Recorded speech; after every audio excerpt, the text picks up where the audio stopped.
धरती का सोना कहाँ से आया और क्या ब्रह्मांड आज भी सोना बना रहा है? हजारों वर्षों से राजाओं ने सोने के लिए युद्ध लड़े, खनिकों ने अपनी जिंदगी दांव पर लगा दी और कीमियागर सदियों तक प्रयोग करते रहे इस उम्मीद में कि वे साधारण धातु को सोने में बदल सकें। लेकिन विडंबना यह है कि धरती पर मौजूद हर एक कण सोना, हर एक चांदी की चमक कभी किसी प्रयोगशाला में नहीं बनी।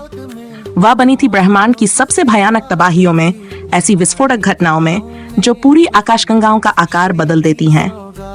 आपके गहनों में जड़ा हर सोने का परमाणु इस ग्रह के बनने से भी अरबों साल पहले जन्म ले चुका था। तो सवाल यह है, सोना धरती तक पहुंचा कैसे? क्या आज भी ब्रह्मांड सोना बना रहा है? और पूरे ब्रह्मांड में आखिर कितना सोना हो सकता है? इन सवालों के जवाब के लिए हमें सब कुछ शुरू से समझना होगा। बिग बैंग से पहले तारों तक करीब 3.8 अरब वर्ष पहले ब्रह्मांड की शुरुआत हुई, एक महाविस्फोट से, जिसे हम बिग बैंग कहते हैं। उस समय ना सोना था, ना चांदी, ना लोहा। पूरा ब्रह्मांड सिर्फ 3 तत्वों से बना था, हाइड्रोजन, हीलियम और बहुत थोड़ी मात्रा में लिथियम। आवर्त सारणी लगभग खाली थी। कुछ 100 मिलियन साल बाद इन हल्की गैसों से पहले तारे जन्मे। उनके केंद्र में गुरुत्वाकर्षण ने हाइड्रोजन को हीलियम में बदलना शुरू किया और इसी नाभिकीय संलयन से तारे चमकने लगे।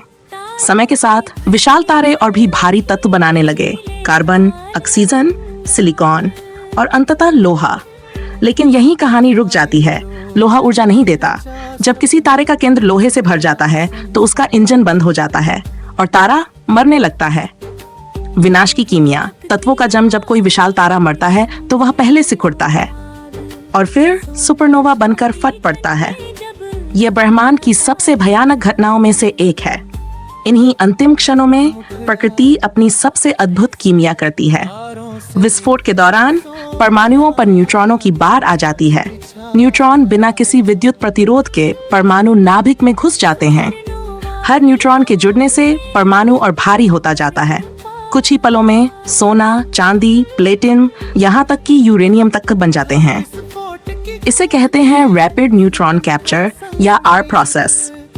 1957 में वैज्ञानिकों ने पहली बार सिद्ध किया कि तत्व तारों के भीतर बनते हैं और उसी दिन हमने ये जाना कि हम सिर्फ धरती के नहीं, तारों की संतान हैं। जब तारे टकराते हैं, 2001 की खोज। लेकिन कहानी यहीं खत्म नहीं होती। सारा सोना सिर्फ सुपरनोवा से नहीं बनता। कुछ सोना बनता है ब्रह्मांड की सबसे दुर्लभ टक्कर में, न्यूट्रॉन तारों की टक्कर।